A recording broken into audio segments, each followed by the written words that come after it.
Welcome to my 13th live reading. Tonight I'm going to be delivering one of my King in Yellow tales, Yellow Protocol, from the Zombie Pirate Publishing, try saying that several times fast, anthology Full Metal Horror 3 The Unknown. I'll tell you more about the book and how you can get hold of it. There is a link below, the one getbook.at / Full Metal Horror 3. Click on that, it'll take you to nearest Amazon. I'd recommend you do it. It's a really good, really fun anthology, but I'll tell you more about that later. Okay, so now I'm just going to crack on with it. This is Yellow Protocol. Dr. Carter? Sylvia looked at the computer screen with a puzzled expression. What's the Yellow Protocol? Huh? As lead programmer on the Mark I implant project, Carter should have known every inch of the code inside the small cranial chip. Let me see. He shouldered Sylvia aside and peered at the data. That's odd. I don't recall programming anything of the sort into the chip's architecture. Sylvia eyed him with concern. But it lists you as the creator. Look, she right-clicked and pulled up the properties. You said it was created last night by you. A flicker of concern passed over Carter's weathered features. He ran a hand through his thinning grey hair, then forced a smile. Ah, yes. I remember now. It was just something I was tinkering with late last night. It shouldn't have gone onto the chips. I'll delete it after lunch, it's not a problem. But what does it do? Sylvia's chestnut eyes bored into his own. I can't quite remember. Carter swayed slightly and his eyes glazed over, just for a fraction of a second. Taking hold of his elbow, Sylvia guided him to one of the swivel chairs that cluttered the gleaming white-walled room. Here, sit down, she cooed gently. Are you all right, Doctor?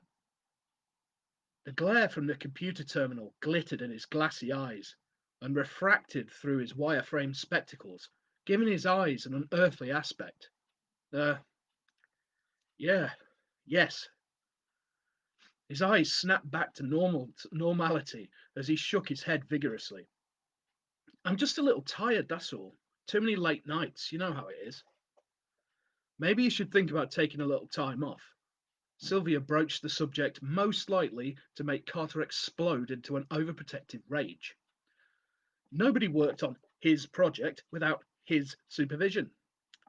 I'm sure that the lab techs and I could cope without you for a couple of days. Nonsense, Carter bellowed. I'm fine. All I need is a strong cup of coffee. Anyway, I had last night off, remember? Sylvia sighed. He had indeed taken 3 hours off the previous evening to attend a local amateur dramatic group's performance of an abstract play. His wife was a member, so he didn't have much choice in the matter. She could tell by his tone that she was getting nowhere. Yes, how did it go? She asked, choosing wisely to change the subject. Drivel. Absolute drivel. I couldn't make head nor tails of the wretched play. He stood up and shambled over to the coffee machine. He put his cup under the spout and jabbed the button labelled espresso. My wife seemed to enjoy herself, though, poncing around in a robe wearing a silk mask. Bless her. Sylvia chuckled slightly. Mrs. Carter was an artistic soul who revelled in the strange and lyrical, the uncanny and the obscure. She was a complete polar opposite to her scientifically grounded, and some would say narrow-minded, husband. Well, it probably did you good to puzzle over something other than machine code and synaptic links for a change.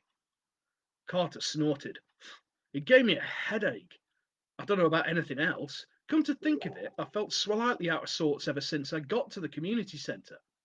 Probably a combination of dodgy beer and the dim lighting. He tipped his head back and drank his rocket fuel in a single gulp. Oh well, back to the grind, he smiled benignly, before striding out of the room and heading towards the testing facility, known as the guinea pig suite.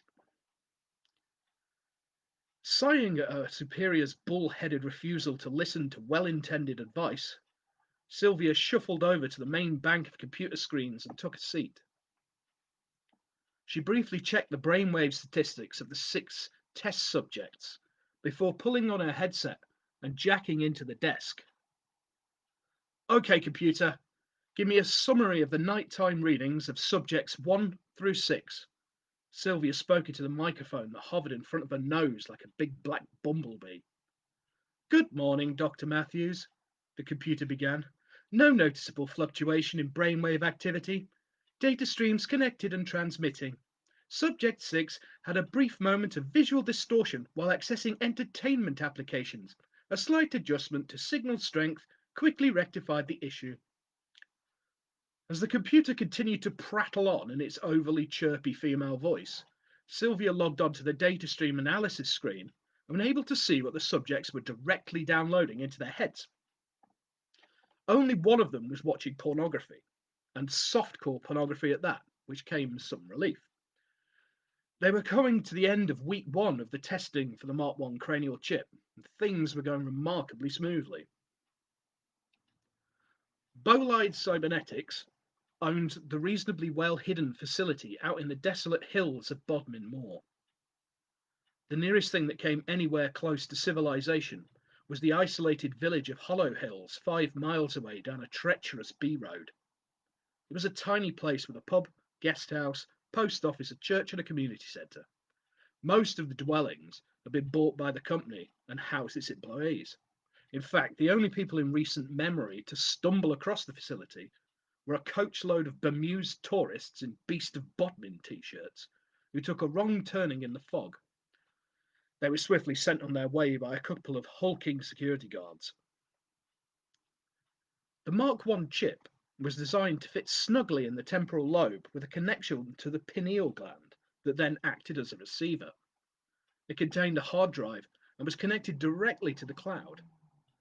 After the orientation period, the subject will be able to access the internet, network with computers, and download information for later usage, boasting all the uses of a smartphone without the need for external power sources. The chip was set to revolutionize the way people communicated. If your pockets were deep enough, that is. Sylvia's fingers fluttered over the keys as she painstakingly went through the logs. Whilst reviewing the feed from Subject 4, she noticed something odd. Hold on, I've seen this image before. It was a high-resolution image of an arabesque symbol in bright yellow on a black background. Sylvia flicked back to the previous subject. There, at the exact same time, down to the microsecond, the image had appeared in the data stream. She checked the next one, and the next one. What the hell? Every subject received the same image at precisely the same time. It shouldn't have been possible. There should have at least been a discrepancy in time. Unless... Sylvia switched to the screen displaying the base code and scrolled down to Y. I thought so.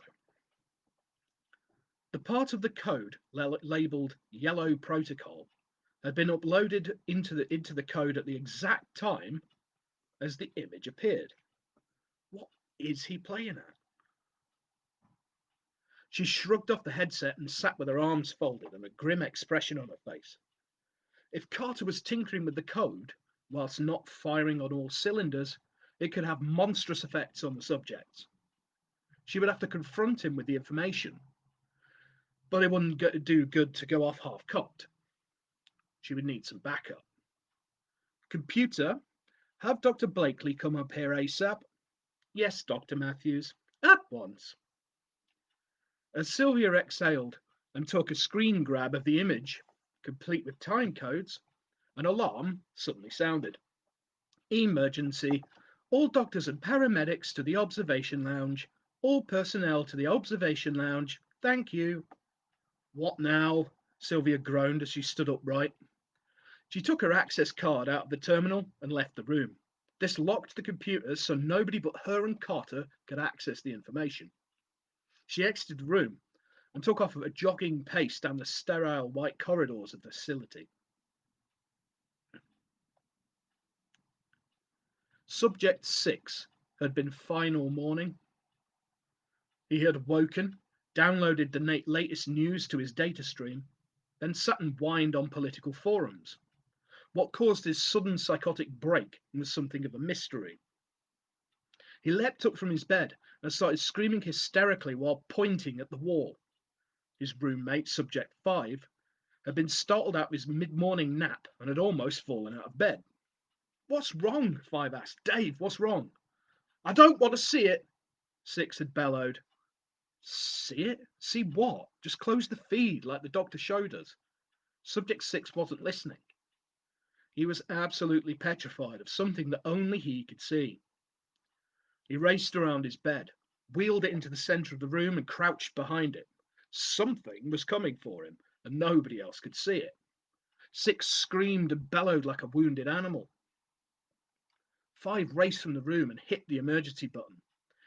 In seconds, the corridor was alive with subjects and staff, all hurtling towards the commotion. "He's in here," 5 directed traffic. "He was fine one minute, then he just started freaking out." Dr. Carter was one of the first on the scene and pushed his way through the other subjects. "Now, David, whatever's the matter?" Subject 6 had detached one of the side rails from the bed and was brandishing it like a baseball bat. "Back!" he demanded. "Stay back or I'll cave your head in." Now, there's no need for violence. Just tell me what's the matter." "He's coming." 6's eyes were feverishly darting from side to side. "I won't go to the lake. You can't make me go to the lake." "Lake?" Carter seemed to lose his train of thought for a fraction of a second before coming back to reality. "Nobody is making you go anywhere. Just calm down and tell me who you're afraid of." Sylvia arrived at that moment, took one look at the situation and came up with a solution. "Shut his chip down." Carter bristled. "No, you don't get to give orders like that, Dr. Matthews." He returned his attention to Subject 6 and took a step closer to the terrified patient. "Back!" 6 bellowed and took a swing with the metal white rail. It made a slow whoomp in the air as it passed inches from Carter's face. "You work for him, don't you? Don't you? Just keep back." "Shut down the damn chip," Sylvia screamed at the nearest lab tech. The startled young nurse blinked through her spectacles and nodded meekly before racing off towards the nearest control terminal. "Dr. Matthews," Carter boomed, "you overstep your authority." 6 had begun to mutter under his breath. "The sign. I've seen the sign." Sylvia pulled herself up to a maximum 5'9". "And you, doctor, are way over the line. This man is having a psychotic break. He may lose his mind completely if we don't." Sylvia trailed off mid-rant.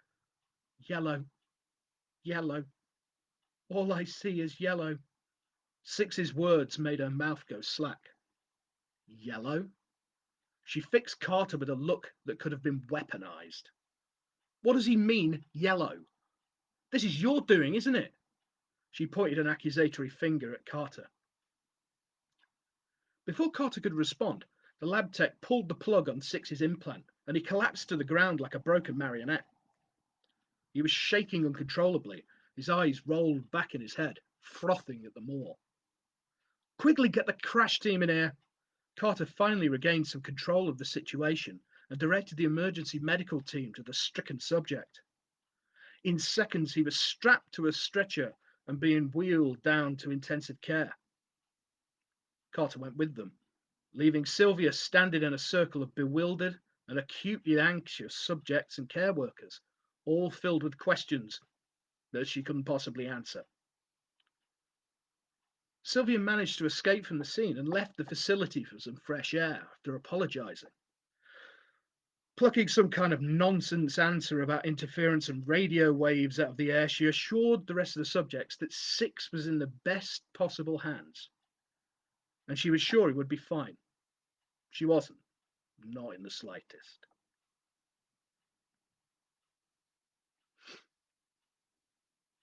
Sylvia hadn't smoked in decades, but her mind was in such turmoil that she felt the need to get in a car, drive to the post office, which doubled as a general store, and buy a packet of smokes. She sat in the car park of the Rat and Raven public house with a cigarette clamped between her chattering teeth, sucking on it like it was a pacifier.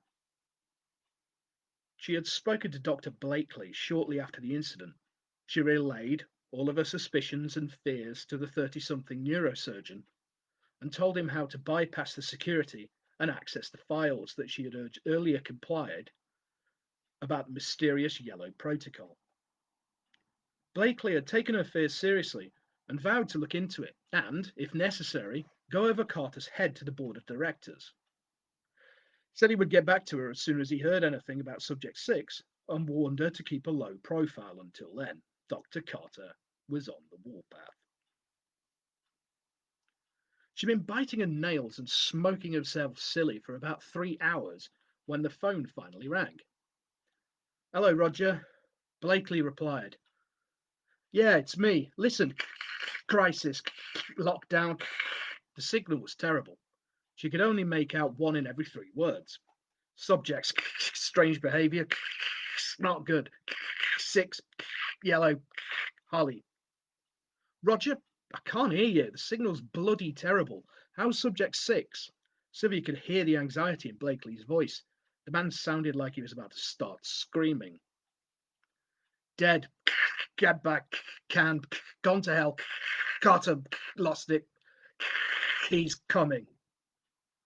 "I'm on my way." She had grabbed enough of the gist of the conversation to know that things had gone horribly wrong up at the facility.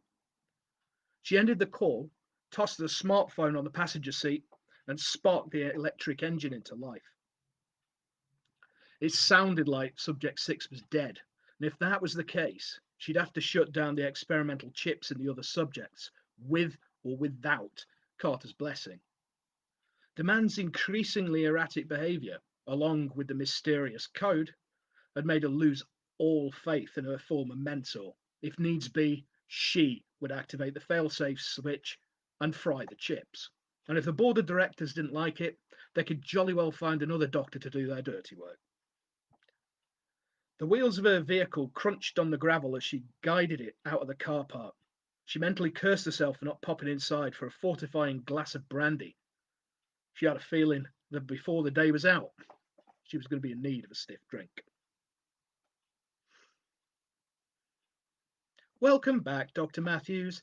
The lab is currently running at optimal temperature, and there are scones and party favours in the canteen." "What?" Sylvia stared at the tannoy system in confusion. "What the hell are you talking about, computer?" The computer voice sounded strangely warped and garbled. "A fleet of Bayaki will be waiting to take you to the lake. Please form an orderly queue."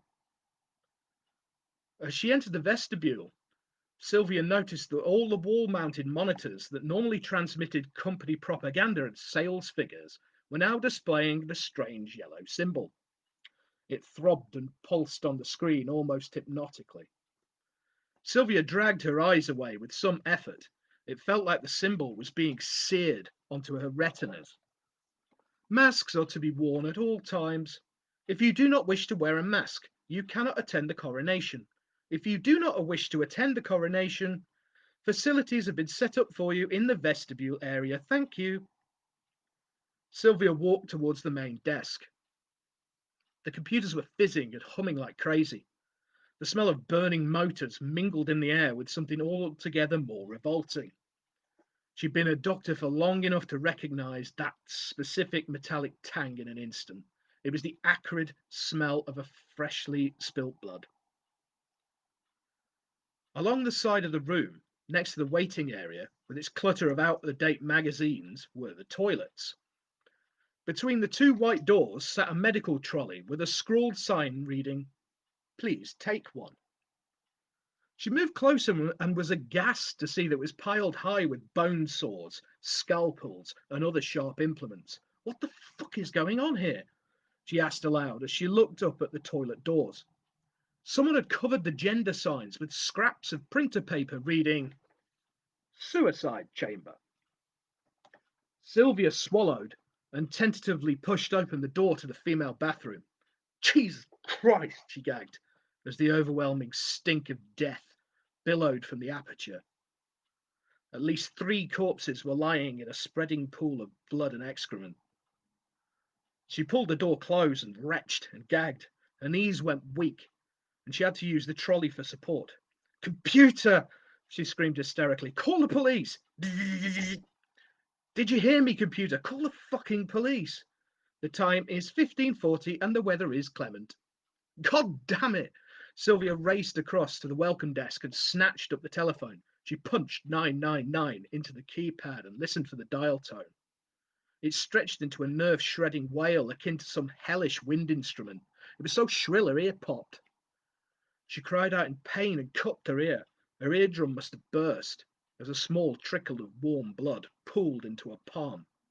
Will all pale knights please come to reception? We have code yellow. Repeat, code yellow. The facility was suddenly assailed with a deafening cacophony of sirens and bells. Sylvia raced around the other side of the desk, inserted her keycard into the terminal, and hammered the escape key. After the 13th jab, the screen flickered from the yellow symbol to a live feed from one of the corridor security cameras. Code yellow, the seditious element must not disrupt the royal visit. 2 men in makeshift robes fashioned from operating gowns stalked down the corridor with purpose. Their faces were covered in grotesque masks created out of bandages, medical tape, and plaster of Paris. The nearest comparison Sylvia could find was Edvard Munch's unnerving painting The Scream. Around their waists were belts of rubber tubing, and hanging down the left leg like a ceremonial sword was a gleaming metal blade normally used in amputations. They must have come from the limb and joint replacement centre on the opposite side of the facility. Yellow protocol initiated. He is coming. Sylvia punched the computer screen in frustration. They were coming for her. That crazed machine had somehow ordered them to get her. Code yellow.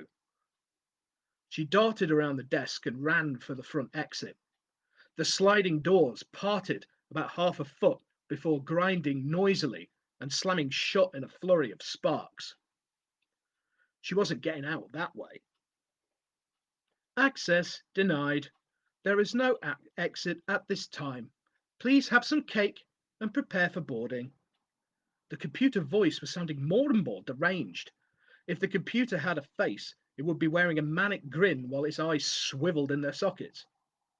She turned around and let out a yelp of alarm. The 2 knights were in plain sight through the rectangular windows in the steel doors to the facility. She had nowhere to run. Thinking fast, she grabbed a vicious-looking scalpel off the trolley and crashed through the door into the male bathroom. The lights were off. The room was in darkness. She hammered the light switch, but nothing happened. Fishing in her pocket, she located the cigarette lighter she recently purchased. She flicked the flint once, twice, 3 times, and the flame illuminated the stalls. Ah! Sylvia yelled as she gazed into one of the hideous masks. The eyes that gazed through the misshapen sockets fixed her with a look of sheer madness. She'd never seen a person's eyes filled with such despair. It was only by the name badge on the white coat the figure wore that she could identify the tortured soul. Dr. Carter? She stammered. Is that you? Matthews, Carter hissed. You shouldn't be in here. I'm first. Wait your turn. He raised the scalpel to his throat. Sylvia grabbed his hand and wrestled the knife from his fingers. What the hell are you doing? Carter's shoulders shook convulsively as he began to sob. I don't want to go to Carcosa. You can't make me go. I don't want to see what's under his mask. Him? Who? Who are you talking about, Doctor? He who should not be named, the King in Yellow. Carter bowed his head reverentially. It was only at that moment she noticed the streak of blood that went down the back of his lab coat. It originated at the nape of his neck, exactly where the Mark I chip was to be inserted. Dr. Carter, who did this to you? Who gave you the chip? Carter chuckled. Why, Casilda, of course. Casilda? Sylvia shook him again. Doctor, who's Casilda? Seditious element in cubicle 2.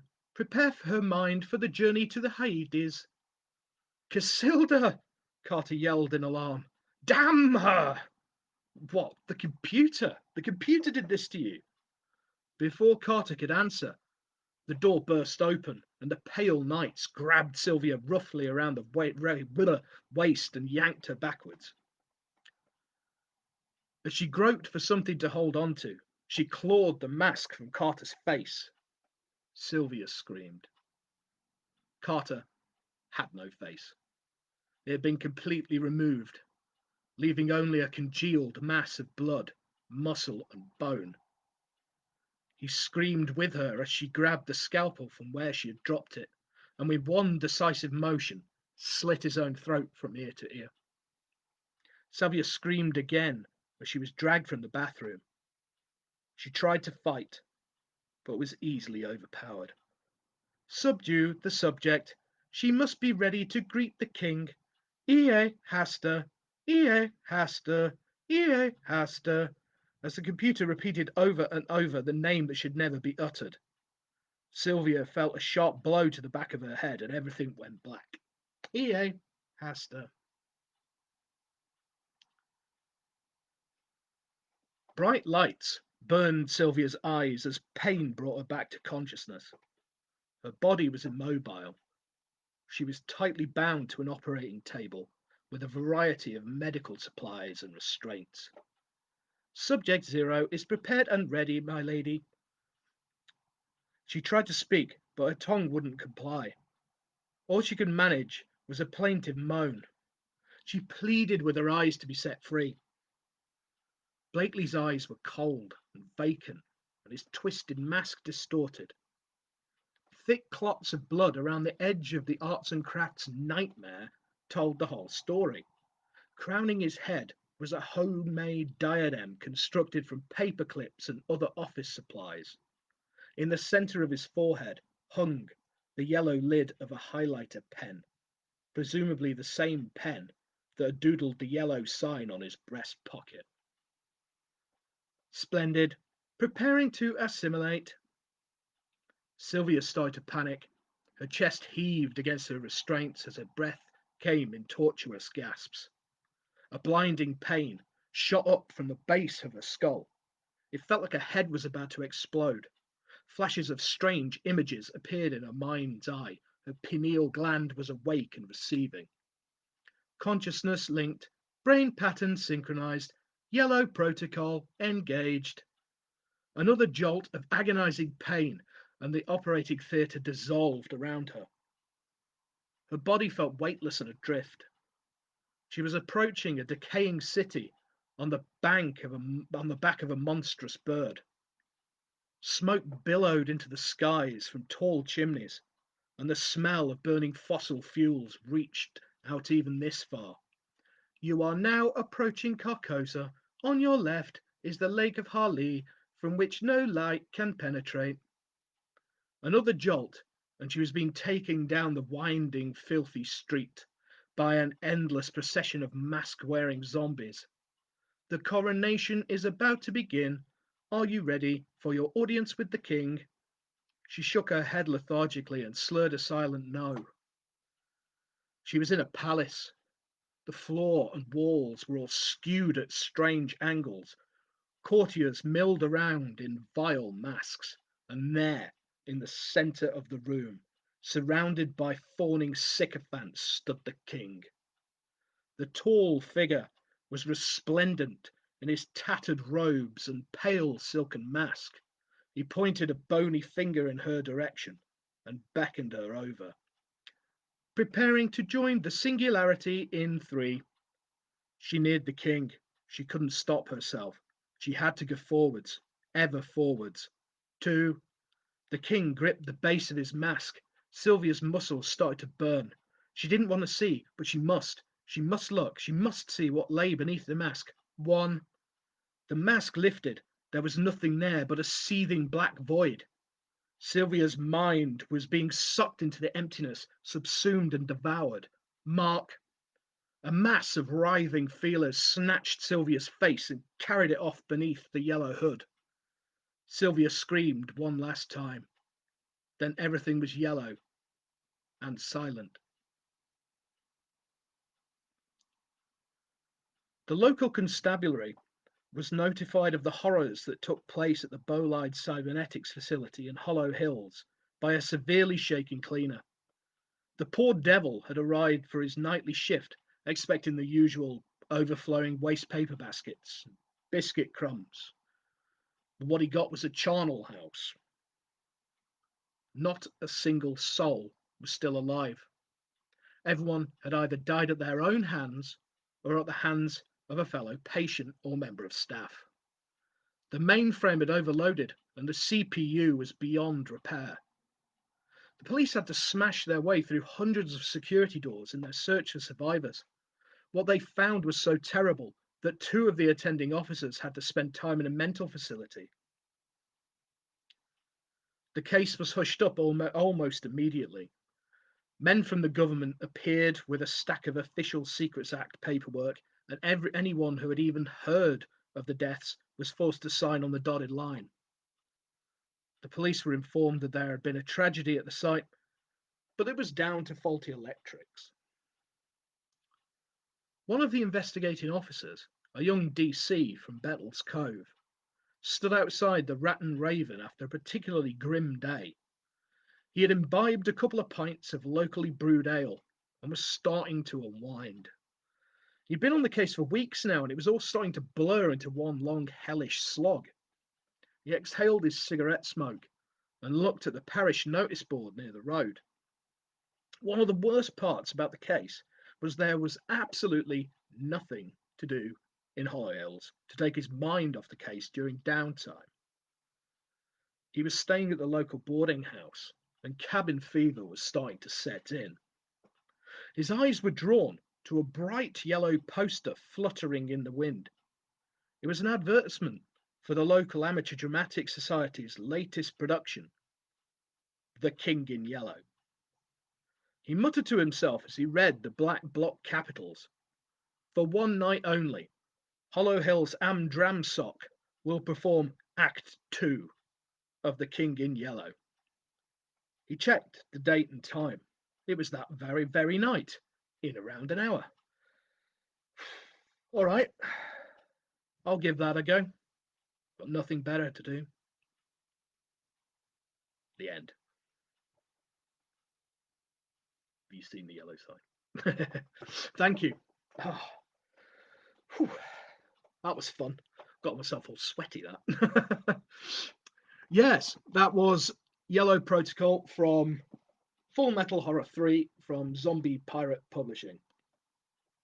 Yeah, you can get hold of that by typing in getbook.at / Full Metal Horror 3. Okay, as always, I'll answer a few questions before I log off. Let me just have a look. But while I'm having a look, I'll say, yeah, that story came about. I saw the submission window open up for it, and it specifically said cosmic horror and weird and sci-fi. And I recently read The King in Yellow again, Robert Chambers, and as often it happens quite often, I'll read something and it gives me an idea, and I end up writing a bunch of stuff. I actually ended up writing 3 King in Yellow tales around the same time. This was the second one, I believe, I wrote. The other ones are coming out soon. I mean, the other one's coming out in about 2 or 3 days. The Girl Who Hated Shakespeare is coming out in Black Hair Press's anthology Schools In. And then another one is coming out for Halloween in about a month. That's DBND Publishing's Halloween Horror 2. And that story is Queen of Halloween. Yeah, and it just sort of coincided, and I was thinking about about basically, I think I read somewhere about Elon Musk and about the chips he was talking about, and I just thought, yeah, right. Somebody uploads the script to The King in Yellow on it. So that's how that came about. Good evening, Chris. Hey, Dominic, how you doing, mate? Hello, Ellen. Dougie, hello, mate. Erwin, Owen, Ellen again. I've got a great reading style. Thank you very much. Brilliant. Jennifer, oh, excellent. Glad you could make it. I'm glad you enjoyed it.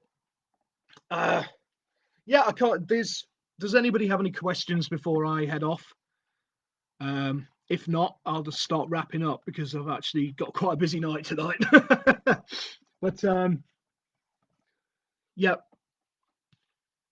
yeah, you can check out the rest of my readings on, if you go on my YouTube channel, go to tinyurl.com/Tim Mendees YouTube. And you can also keep up to date with everything I'm doing, my readings and all that kind of stuff.